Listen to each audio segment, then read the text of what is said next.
clase la teníamos la semana pasada, pero un pequeño error de coordinación y finalmente se postergó para hoy día. Por lo mismo que yo llegué más tarde porque tenía una reunión programada y cuando terminé me vine para acá. ¿Ya? De todas formas, gracias por la comprensión de antemano. A ver, hoy día tenemos que revisar, ¿me escuchan bien atrás, cierto? ¿Sí? Ya. Tenemos que revisar algunas cosas relacionadas con anexos del sistema digestivo. Ya partieron con el sistema digestivo, han visto varias cosas, entiendo, ¿cierto? ¿Sí? ¿Dedito arriba? Ya, ok. Para no estar repitiendo cosas, y antes que todo, la verdad me voy a presentar. Mi nombre es Miguel Guzmán. ¿Ya? Yo soy profesor recientemente incorporado hace un año a la facultad.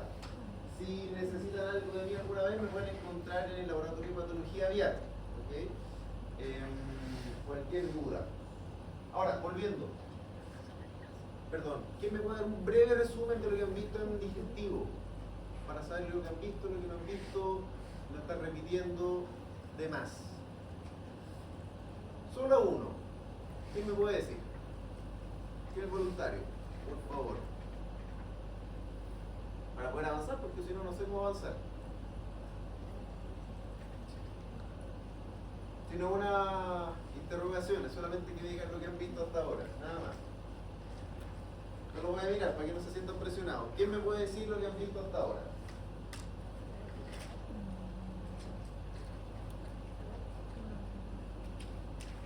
Están con los apuntes, con los laptops, con las tablets, así que alguien sabe lo que han visto hasta ahora en digestivo.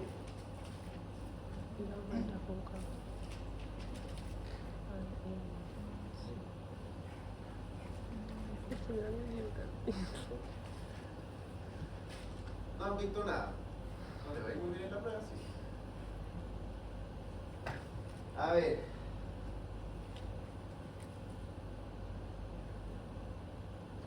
¿Qué es lo que queremos ver hoy día? ¿Ya? Vamos a hablar sobre las principales lesiones que vamos a encontrar en hígado, páncreas. ¿Ya? También un poco darnos cuenta cómo se vinculan los hallazgos macroscópicos microscópicos. ¿Okay? Para los que se inscribieron en la necropsia voluntaria que estaba haciendo recién la profesora Apia, claro, el momento de evaluar un cadáver de un paciente, ¿cierto? Nos vamos a encontrar con distintas lesiones, ¿okay? Que muchas veces son compatibles con algún cuadro, y eso finalmente va a complementar el diagnóstico en función de la clínica, los antecedentes que puedan tener ustedes disponibles, ¿ya? Por lo tanto, la herramienta de la evaluación post-mortem ya finalmente juega un rol súper importante en el diagnóstico. ¿Ya? No es solamente algo descriptivo, no es solamente algo que es anecdótico, ¿ya? Sino que finalmente se complementa con todo lo que están viendo en la clínica, con las lesiones, con los antecedentes, para llegar a la respuesta final. ¿Ya? Y finalmente, claro, ¿cuál es el rol que tienen tanto el hígado como el páncreas en el sistema digestivo y el impacto que tienen finalmente en la salud? ¿Ya? Ahora, tenemos que pensar brevemente, ¿ya?, cuáles son las funciones y por lo tanto cuáles son las patologías que están asociadas con el hígado como tal. ¿Ya? Nos vamos a encontrar con que las funciones del hígado, por ejemplo, están asociadas con el metabolismo nutriente, ¿cierto? Eso ustedes ya lo han visto en otras sesiones, en otras clases. Metabolismo de glucosa, de lípido, de proteína, incluso también. ¿Ya? Por lo tanto, en la medida que encontramos fallas en estas funciones, vamos a encontrar lesiones y patologías que van a dar cuenta de esto. ¿Ya? Detoxificación, biotransformación de moléculas también. Voy a encontrar de otra forma producción y secreción de bilis, ¿ya? Por lo tanto, aportando a la digestión de grasa, a la expresión de bilirrubina, ¿ya? Participa en el almacenamiento de glucógeno, vitaminas, hierro, cobre, y también en la función inmunitaria. Entonces, tenemos que entender muy bien qué es lo que hace un órgano, cómo participa, cuáles son sus funciones básicas, ¿ya? Desde el punto de vista de la fisiología, para entender cómo la patología va a alterar esas funciones y vamos a caer en distintas lesiones que vamos a ver, ¿ya?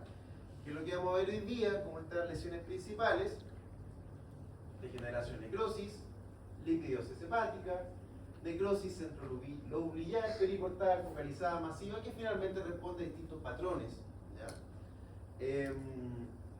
Inflamaciones, ¿ya? Que afectan a distintas áreas particulares del hígado como tal, a la cirrosis, ¿cierto? Entendiéndolo como un proceso más crónico, trastorno circulatorio finalmente, ¿ya? Y nos vamos a encontrar con neoplasias también.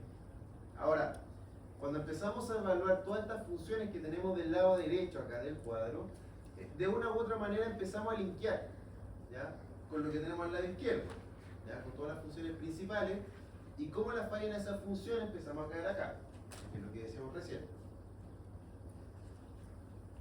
Ahora, el hígado como tal, es un órgano que está súper bien organizado, súper bien caracterizado, ustedes ya lo han visto, ¿cierto? Tiene una arquitectura que es muy clásica, ¿ya? Nos vamos a encontrar a nivel microscópico, ¿cierto? En lo más pequeño, con la unidad básica, que es el lobulillo hepático, ¿ya? Donde está formado esto por hepatocitos que se disponen de manera radial, ¿ya? Ustedes lo ven en la figura acá, ¿cierto? Se disponen de manera radial alrededor de una vena central, ¿ya? Ahora, entre estos cordones que ustedes ven acá, ¿ya? Tenemos abajo, ¿cierto?, la figura real, digamos, patológica de esto. Van a encontrar entonces que hay sinusoides hepáticos, ¿ya? Que son capilares básicamente, donde van a encontrar células endoteliales, células de Kupffer, ya todo eso van a encontrar ahí. ¿Okay? Ahora, si se fijan acá lo que está descrito, ¿cierto? Que vamos a encontrar distintas zonas, ¿ya? Tenemos una zona 1, ¿cierto? Donde están los hepatocitos periportales, alrededor de la vena porta, y que define también por lo mismo que están más cerca de los nutrientes, están más cerca del oxígeno, ¿ya? Ahora, bueno y malo, ¿ya? Están más cerca del oxígeno, pero también al estar más cerca de la vena porta significa que son los primeros en recibir con algún daño relacionado con toxinas, por ejemplo, ¿ya? En la zona 2, una zona intermedia, ¿cierto? Se fijan que está delimitada en el cuadro acá, en la figura acá arriba, ¿cierto? La zona 1, zona 2, zona 3, ¿ya? Y en función de eso es como van recibiendo el daño, ¿ya? Van a encontrar también dentro de estas figuras que hay algunas estructuras que son clásicas. Van a encontrar la ramificación de la arteria hepática, ¿ya? De la vena porta y el conducto biliar, que finalmente son los que forman la tríada hepática, ¿ya? Que ustedes ya lo han escuchado, lo han visto, lo han revisado anteriormente, ¿ya? Ahora, cuando pensamos en el proceso de formación de la bilis, ya vamos a encontrar que los hepatocitos finalmente son los que forman esta bilis, y esta se vacía hacia los canalículos biliares, ¿ya? Y esto van drenando cada vez más, de forma más profusa, ¿cierto?, hacia los conductillos biliares, ¿ya? Ahora, todo esto, ¿ya? Esta estructura que tiene el hígado, que no solamente es funcional, ya, para entender cuál es la operativa que tiene el hígado, también nos va dando algunas pistas de cómo es que se pueden ir presentando las lesiones, ¿ya? Como les decía, hay zonas que son más expuestas y zonas que finalmente están más alejadas, que se ven un poquito más residuales. Eso es súper importante al momento de poder entender cómo se presentan las lesiones desde el punto de vista patológico.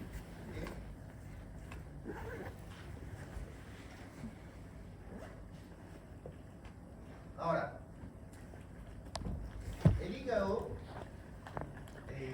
una vez que recibe daño, sea por, puede ser por alguna toxina, por algún trauma, etcétera, etcétera, tiene algunas formas de poder responder a ese daño, ¿ya? Una de ellas es la regeneración hepática, cuando hablamos de regeneración hepática, ¿ya? Vamos a encontrar que el hígado puede llegar a recuperar, dependiendo del nivel de daño, básicamente, inclusive la función completa. ¿Ya? Y esto es en la medida que es capaz de recuperar la arquitectura normal que tiene. La esperada que veíamos recién. ¿Ya? Ahora, este concepto de la regeneración hepática, vamos a ver que funciona mucho mejor en animales que son más jóvenes. Animales que son de mayor edad, si bien es cierto, mantienen parte de esta capacidad regenerativa, en cuanto al porcentaje que pueden llegar a regenerar es bastante menor. Ahora, por ejemplo, en casos cuando la lesión hepática es más severa, ¿ya? Vamos a tener que se activan células que vamos a llamar células progenitoras hepáticas. Y estamos hablando entonces de células con un nivel de diferenciación que es menor. ¿Ya? Y por lo tanto empiezan a diferenciarse, para la redundancia, en células funcionales como tal. ¿Ya? Un dato súper importante que siempre se menciona, pero que también es variable, no es tan cuadrado, es que el hígado tiene la capacidad de incluso regenerar hasta un 70% de la masa funcional en casos extremos. ¿Ya? Dentro de los distintos órganos, ¿ya?, de los animales, nos vamos a encontrar otro órgano que tenga esta misma capacidad. ¿Ya? Empiezan a hacer una revisión rápida, empiezan a pensar, pucha, a ver si tengo un daño a nivel de pulmón, de estómago, cerebro, el órgano que se le ocurra. ¿Ya? Ninguno tiene la capacidad de mantener células a un nivel de baja diferenciación que frente a un daño nos permita llegar a la regeneración de hasta un 70% de la masa de este órgano. ¿Ya? Creo que es algo súper importante y súper distintivo también. ¿Ya? Ahora, otro tipo de respuesta que podemos ver, ¿ya?, es la reacción ductular. ¿Ya? Ahora, es otro tipo de respuesta que se da cuando el hígado, cuando está enfrentado a algún tipo de lesión que es severa, ¿ya?, lo que va a hacer, y cuando ya no da cuenta, capacidad suficiente de regenerar a los hepatocitos, lo que va a hacer es entonces empezar a diferenciar tanto en hepatocitos como en colenciocitos, ¿ya?, para poder entonces de cierta forma empezar a compensar la función hepática a través de la hiperplasia de los ductos biliares. ¿Ya? Entonces no es solamente que empiece a recuperar mis hepatocitos, sino que en un ánimo, entre comillas, del hígado de poder compensar la función, va a agrandar a una hiperplasia de estos conductos. Vamos a ver entonces que una proliferación de conductos biliares, ¿ya?, que va a haber un aumento de tamaño de los conductos biliares. Nos vamos a encontrar también esta reacción ductular, ¿ya?, a la que también la vamos a llamar hiperplasia de ductos. Vamos a encontrar que hay un aumento de células inflamatorias también. ¿Ya? Vamos a encontrar, hay células inflamatorias, miofibroblastos, hay matriz extracelular también en expansión. Nos vamos a encontrar con todo este ambiente, ¿ya?, que finalmente trató de regenerar en principio, no fue suficiente, muy extenso, y vamos a encontrar entonces que hay una hiperplasia de los ductos biliares. ¿Ya? Ahora, ¿cuándo nos vamos a encontrar ya a este tipo de reacciones ductulares? Nos vamos a encontrar principalmente cuando el hígado se enfrenta a una condición de daño crónico. ¿Ya? Cuando tenemos algún tipo de hepatitis crónica, colestasis que sea prolongada, cuando hay cirrosis, cuando el animal ha estado ingiriendo por tiempos prolongados alguna toxina también. ¿Ya? Ese daño acumulativo, ese daño en el largo plazo, donde la regeneración no basta porque se sigue sosteniendo la exposición a la noxa, entonces va a llevar a que pueda compensar de cierta forma a través de la hiperplasia de los ductos biliares. ¿Okay?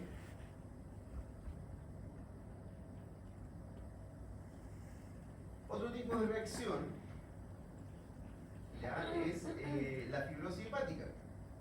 ¿Ya? En el caso de la fibrosis, también la vamos a encontrar cuando hay un daño crónico asociado. ¿Ya? ¿qué es lo que vamos a encontrar? Que hay un acúmulo de matriz extracelular principalmente, especialmente colágeno, ¿ya? Por lo tanto, al aumentar la matriz extracelular, al aumentar el colágeno, lo que estamos haciendo es llenar de cierta forma los vacíos que dejan las células funcionales, perdemos funcionalidad, ganamos rigidez, pero es un tipo de respuesta que también se puede llegar a dar. ¿Okay? Ahora, las cosas generalmente no son blanco-negro. Vamos a encontrarnos con hiperplasia de ductos, ya en ciertas regiones del hígado, y acompañado también de ciertos procesos fibróticos como los que estamos conversando ahora. ¿Okay? Para llegar a este estado de fibrosis, ¿qué es lo que tiene que pasar? ¿Ya? Primero que hay una activación de la célula estrellada hepática. ¿Okay? Y al activarse esta célula hepática, ¿ya? Estas células entonces se van a empezar a transformar en miofibroblastos. ¿Okay? Y este tipo de células lo que va a hacer entonces es empezar a producir una mayor cantidad de colágeno finalmente, que lo que está aquí abajito, ¿cierto? Una mayor cantidad de colágeno, llenando entonces este espacio de matriz intracelular como respuesta al daño. ¿Ya? Insisto, una característica importante, a diferencia de lo que pasa con la regeneración, y que ustedes tienen que tener bien claro, obviamente perdemos funcionalidad frente al daño. ¿Ya? Ahora, muchas veces vamos a encontrar que hay tabiques fibrosos, ¿ya? En el parénquima del tejido. Ahora, si este cuadro, ¿cierto? Esta respuesta de fibrosis se mantiene en el tiempo, ¿cierto? Es difícil pensar en un tipo de recuperación. Eventualmente, si frente a una respuesta fibrótica temprana se logra eliminar el daño que está produciéndose en el hígado, se logra dar soporte al hígado, podría haber parcialmente recuperación. ¿Ya? Pero una vez que se ha instalado el daño, que se ha instalado la matriz, que se ha instalado el colágeno, la recuperación de eso, la verdad es que es bastante más difícil. ¿Ya? Entonces, como lo vamos entendiendo finalmente, el proceso de fibrosis, más que en contraparte lo que significa la regeneración que veíamos primero, la fibrosis finalmente es una especie de cicatrización del hígado. ¿Ya? No está recuperando función, simplemente lo que está haciendo es llenando el espacio, ya que dejó el daño, que no puede llenar un vacío existencial, esto, ¿cierto? Lo que hace es llenar ese vacío y finalmente con una cicatriz. Eso es lo que ustedes saben informar. ¿Okay?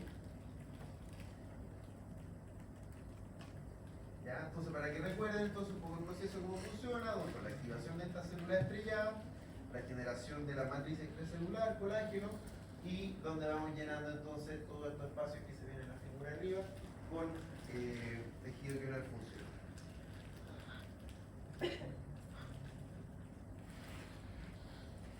Ahora, veamos algunas lesiones, ¿ya? Particulares.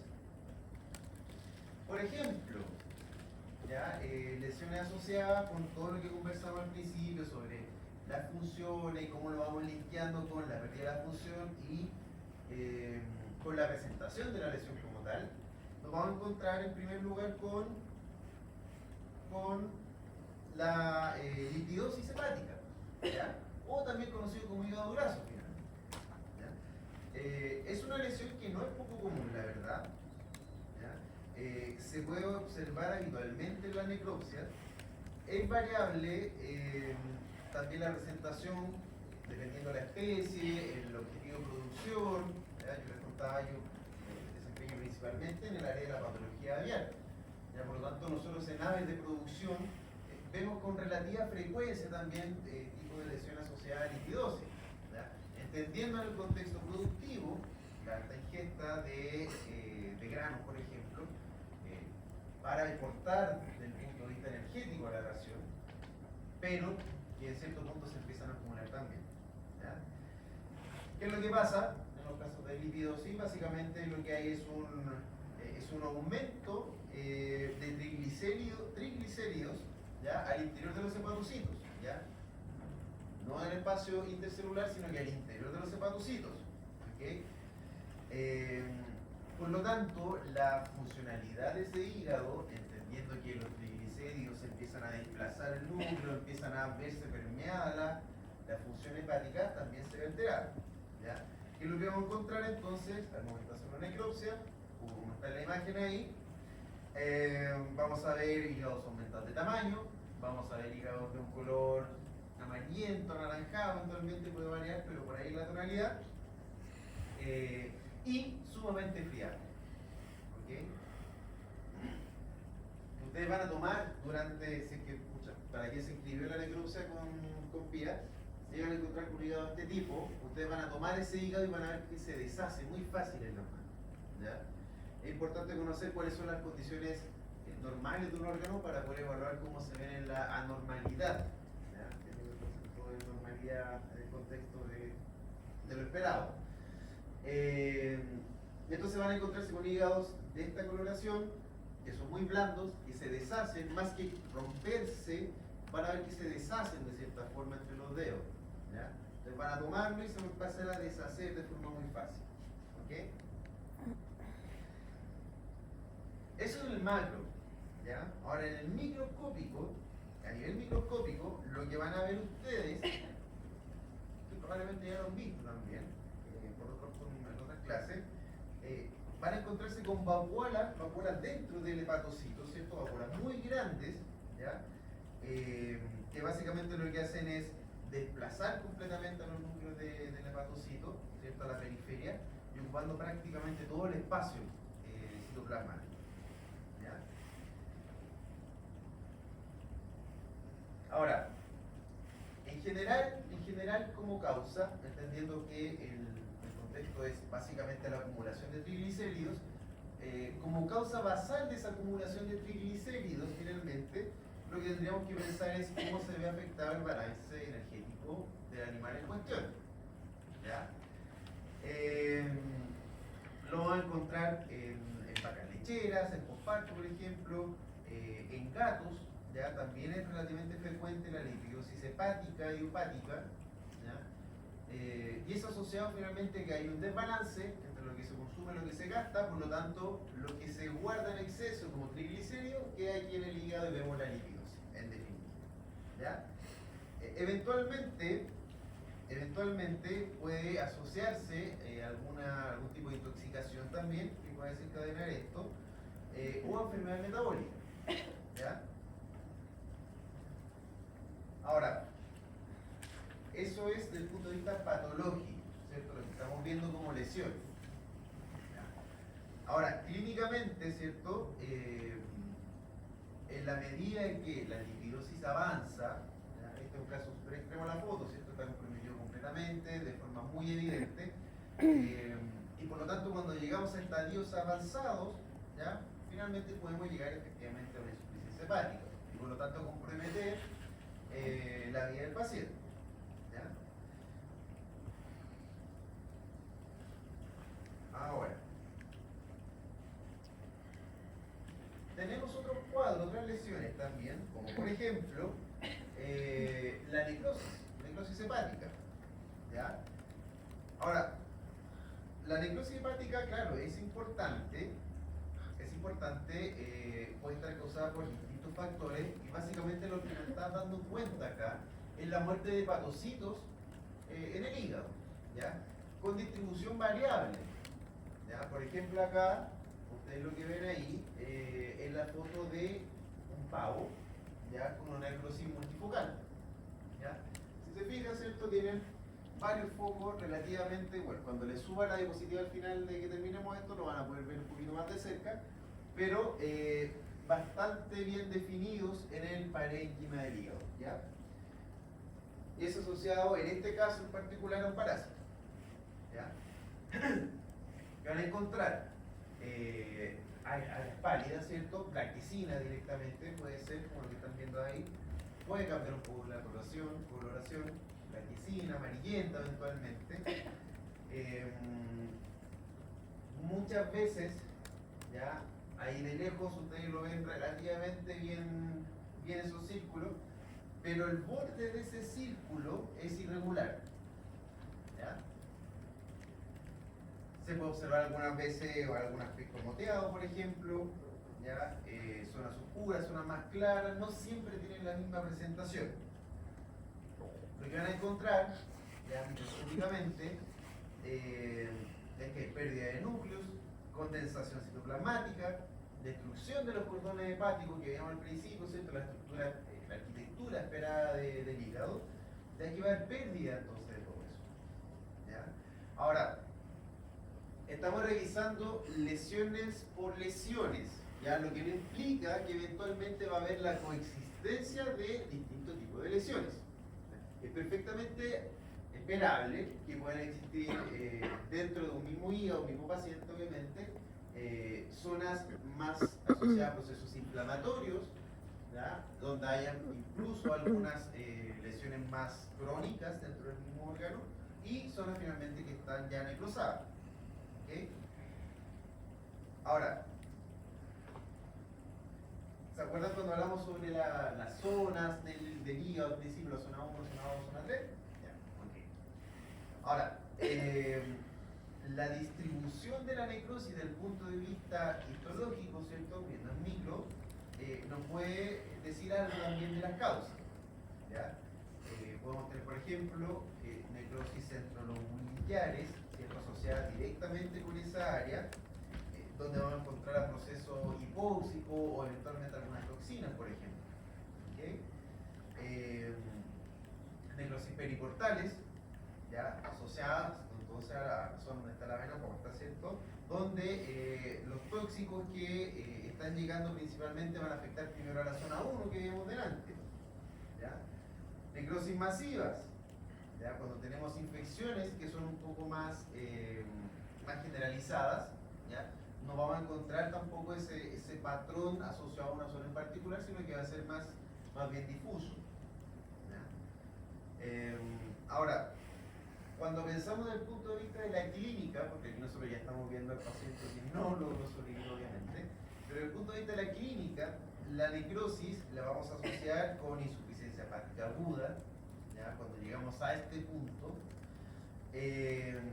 con ictericia eventualmente, con encefalopatías, coagulopatías, porque finalmente lo que se está perdiendo es la funcionalidad del hígado completamente de forma masiva, abrupta, de forma importante, ¿ya?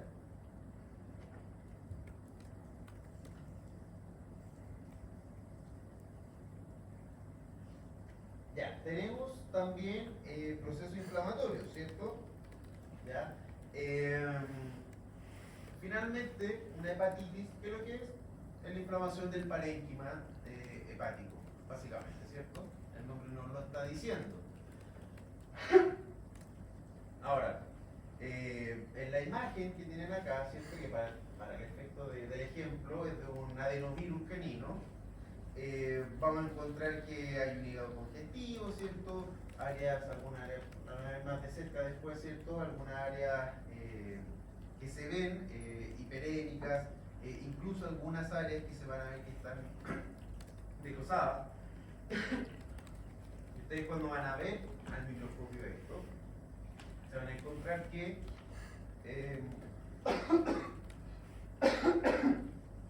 perdón.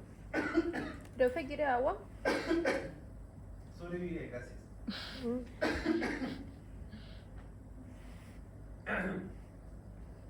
Van a encontrar que hay un infiltrado inflamatorio al ver el microscopio,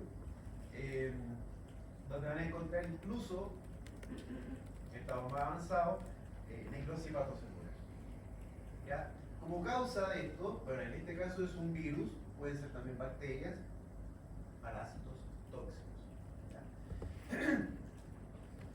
Vuelvo al ejemplo de los pollos, que yo veo más estos pollos gallinas, también tenemos adenovirus. ¿Ya? Por ejemplo, existen la hepatitis de cuerpos de inclusión, ¿ya? Que también causan este tipo de enfermedades.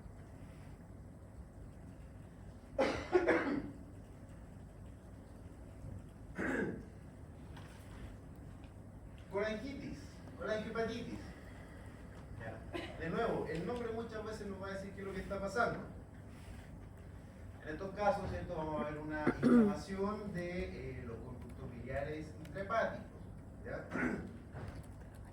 Cuando esta inflamación se incluye hasta el parénquima hepático, entonces vamos a hablar de una colangiohepatitis. Vamos a mezclar los dos términos. ¿Ya? Vamos a encontrar este tipo de lesiones en gatos, por ejemplo. ¿Ya? Vamos a encontrar también en rumiantes, en perros, asociadas, por ejemplo, a infecciones del intestino. ¿Okay? Vamos a ver, por ejemplo, asociadas a algunos parásitos también. ¿Ya? En las formas agudas de colangitis, colangiohepatitis, que lo vamos a encontrar, neutrófilos principalmente. ¿Ya? Y después, cuando avanzamos a estadios más crónicos, ¿ya?, de la patología, vamos a encontrar entonces linfocitos, células plasmáticas, fibrosis periductal. A lo clásico, cuando vamos encontrando un proceso que es más crónico en el tiempo. ¿Ya? Clínicamente, ¿qué es lo que pueden ver con estos pacientes? De nuevo, ictericia, se repite, ¿ya? De nuevo, porque estamos afectando la función hepática. Vómito, anorexia, dolor abdominal, ¿ya? ¿Qué es lo que vemos acá? Por ejemplo, engrosamiento de los conductos biliares en la foto, ¿ya? Cambio en la superficie hepática, ¿ya? Por ejemplo, asociado a, que es lo que está puesto ahí en la imagen, asociado a infecciones, por ejemplo, de fasciola hepática. ¿Ya? Y finalmente lo que pasa acá es que el parásito lo que hace es un daño mecánico del tejido, ¿ya?, de los conductos, eventualmente también del parénquima. Y eso es lo que produce la inflamación a medida que va avanzando ese parásito.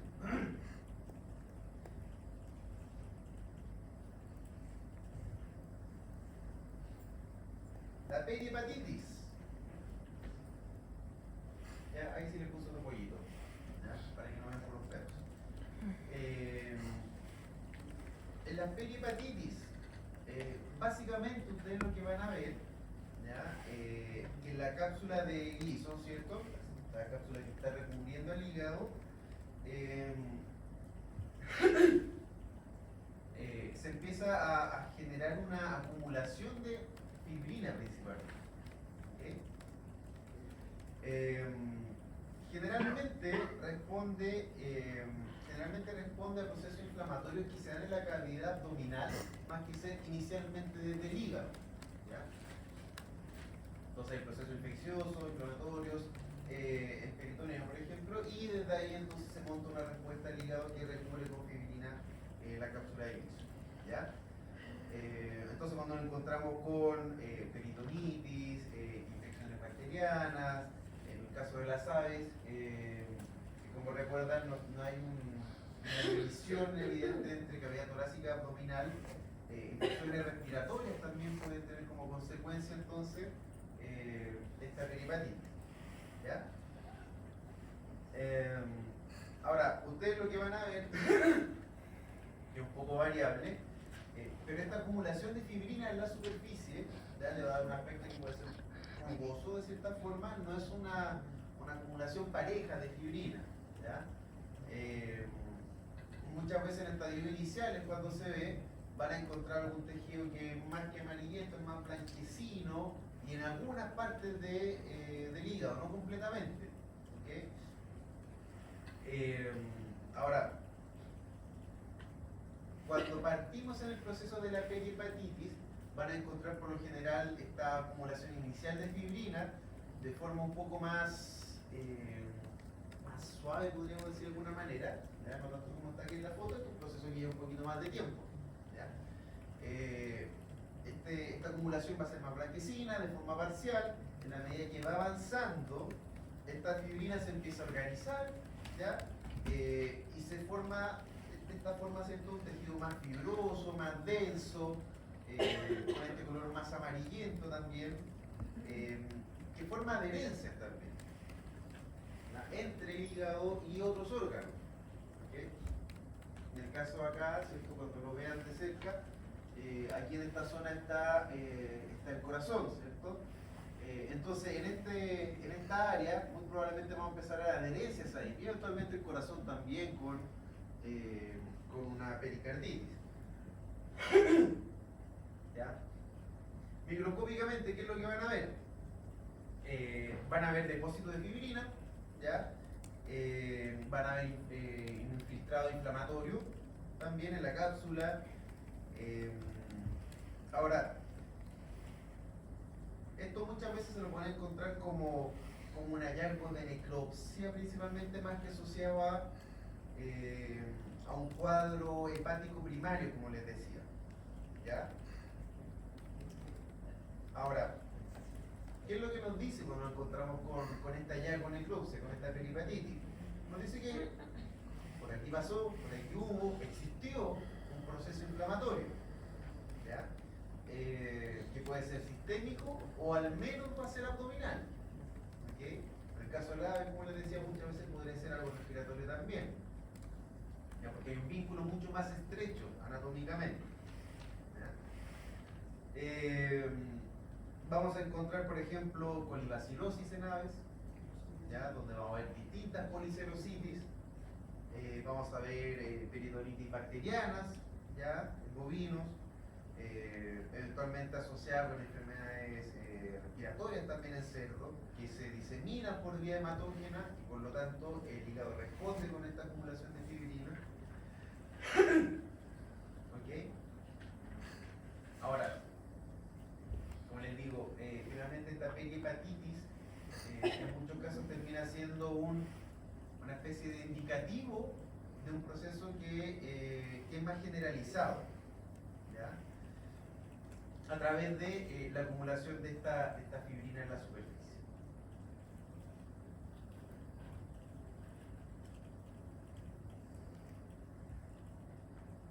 ¿Ok? La cirrosis. ¿Ya?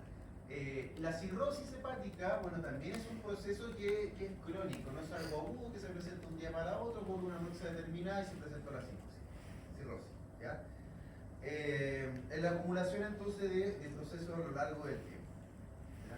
Vamos a ver que hay fibrosis difusa, ¿ya? Entonces lo que vamos a ver es que se reemplazan los hepatocitos normales que están cumpliendo su función.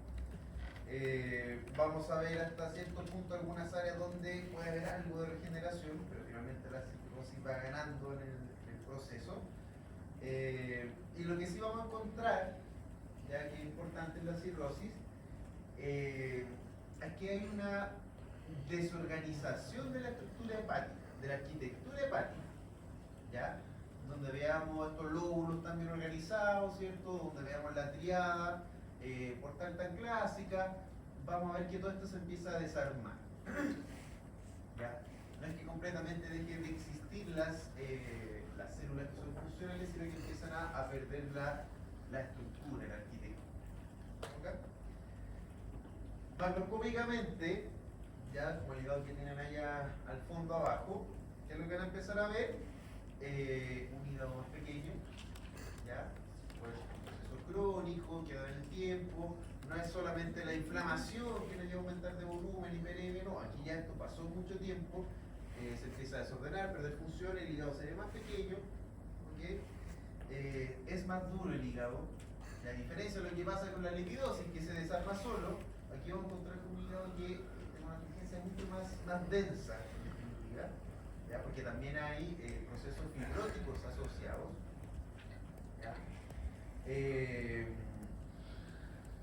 Pierde un poco la regularidad que tiene el hígado, ¿cierto? El hígado que ustedes generalmente van a encontrar que tiene una superficie lisa, ¿cierto? Van a encontrarse con irregularidad a lo largo de toda la superficie como parte de este proceso cirrótico. Vamos a encontrar histológicamente, cuando lo vemos en microscopio, entonces, también hepatocitos que están formando algunos nódulos regenerativos, tratando de compensar lo que se está presentando de forma crónica. ¿Ya? Vamos a ver que hay una microcirculación que se ve alterada también. ¿Ya? Hay pérdida progresiva de la función, por lo tanto, entre todo este cambio de estructura, cambio de funcionalidad. van a encontrar que, desde el punto de vista de la clínica, cuando llegamos a estos estados cirróticos avanzados, que han sido progresivos en el tiempo, lo van a asociar con insuficiencias crónicas para el paciente. ¿Ya? No es algo que se presenta de un día para otro, sino que son cambios estructurales que se van dando en el tiempo, ¿ya? Y por lo tanto la funcionalidad también se empieza a alterar en el tiempo y se mantiene así. ¿Okay? Van a encontrar de todas formas ictericia, ascitis, edemas, encefalopatías,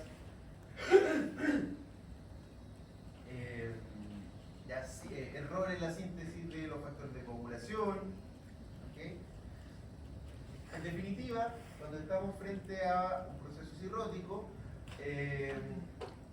va a ser la respuesta final a distintos tipos de daño, a distintos tipos de hepatopatías crónicas que desembocan en la cirrosis común. ¿Ya? Hepatitis crónica, intoxicaciones, colangitis prolongada, incluso lipidosis severas y prolongadas en el tiempo. ¿Okay? Pueden finalmente caer en cirrosis. ¿Ya? Cuando llegamos acá a la cirrosis, a diferencia de otros tipos de lesiones que hemos visto hasta ahora, es finalmente un estadio terminal. ¿Okay? El daño que se acumula en el hígado, ¿cierto? Como lo ven allá abajo, el fondo, en este punto es irreversible. ¿Okay? Lo único que se puede dar es soporte finalmente y compensación al paciente.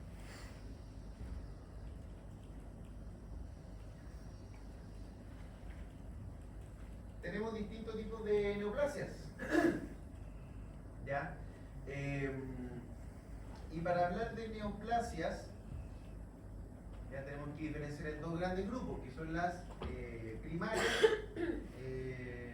las neoplasias primarias, ¿cierto? Y que también no son poco frecuentes cuando se encuentran metástasis, ¿ya? Con neoplasias que se dan en otro órgano y que finalmente llegan también al hígado de forma secundaria. ¿Okay? Entre las primarias vamos a encontrar a carcinomas hepatocelular, por ejemplo, ¿ya? Lo vamos a encontrar de forma común en perros y gatos. ¿Okay? Puede ser una masa única, pero también podría presentarse como nódulos múltiples, por ejemplo, o de forma difusa. ¿Ya? Tenemos el colangiocarcinoma, que como lo dice el nombre, su origen no es en el parénquima como tal, sino que en los conductos biliares. ¿Ya? Es más fibroso, como está asociado a los conductos, también es más fácil de que desde ahí se genere metástasis también. ¿Okay?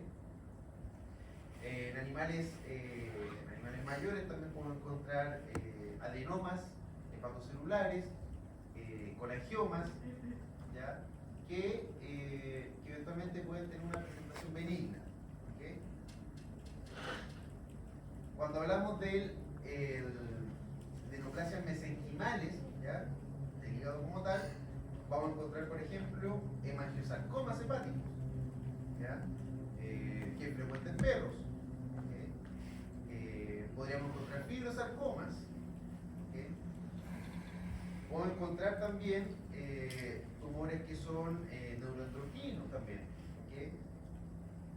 Entonces, tenemos distintos tipos de presentaciones primarias, metastásicas, incluso cuando son primarias, desde aquí entonces pudiendo originar metástasis de otro órgano. ¿Ya?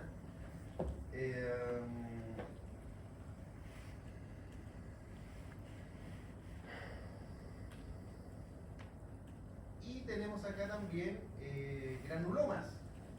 ¿Okay? Ahora, los granulomas, ya ustedes van a ver esa presentación eventualmente y se podría pensar que hay algún tipo de formación neoplásica, pero lo cierto es que son respuestas inflamatorias crónicas, ya en respuesta, por ejemplo, a algún tipo de agente infeccioso, ya, pero principalmente inflamatoria. Lo que busca el tejido finalmente es tratar de aislar de cierta forma el patógeno que está causando la lesión. ¿Ya? Van a ver, por ejemplo, como se ve en la imagen, yo creo que lo alcanzan a ver, lesiones que son más bien nodulares, blanquecinas, amarillentas. A diferencia de, por ejemplo, cuando hablábamos de la necrosis, que hablábamos que el borde de la piel es irregular, aquí en general están más bien, bien delimitadas. ¿Okay? Esto es una inflamación crónica granulomatosa. ¿Ya? Lo importante aclarar que el granuloma es básicamente eso, una respuesta inflamatoria crónica granulomatosa. Para que no se confunda con un absceso, no se confunda con un proceso neoplásico u otro tipo. ¿Okay? En este ejemplo, lo que tienen ahí es el hígado de nuevo de un ave. Y en este caso, el agente que está actuando, que también puede darse para otra especie, es el Mycobacterium avium. ¿Ya? Pero también podría darse por algunos hongos, por algunos parásitos, este tipo de respuesta. Como les digo, finalmente el objetivo del granuloma es aislar al agente etiológico que está causando el daño.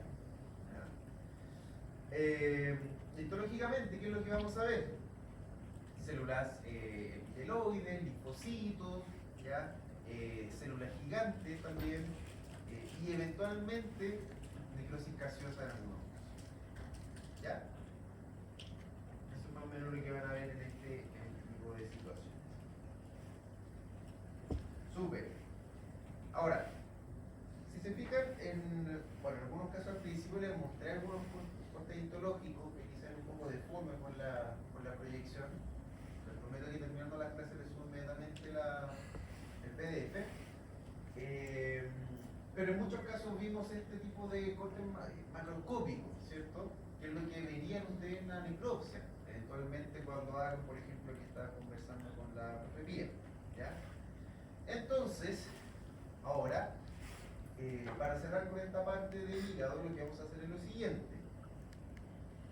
Quiero ver cuánto era lo que estaban despiertos o no, mientras yo hablaba y me atoraba y tosía. A través de la siguiente, pero ustedes ingresando ahí, vamos a ver algunas imágenes, ¿ya? Quiero que idealmente lo trabajen de 2 o 3 personas con quien estén más cerca y que conversen y vayan entregando la respuesta. Que lo tengan ahí, tengan el código y puedan ingresar. ¿Ya? Entonces, unos minutos para que el compañero que tienen más cercano, ya 2 o 3 personas, ¿ya? Puedan conversar. Van a ver ahí, si lo están viendo en el celular, una imagen.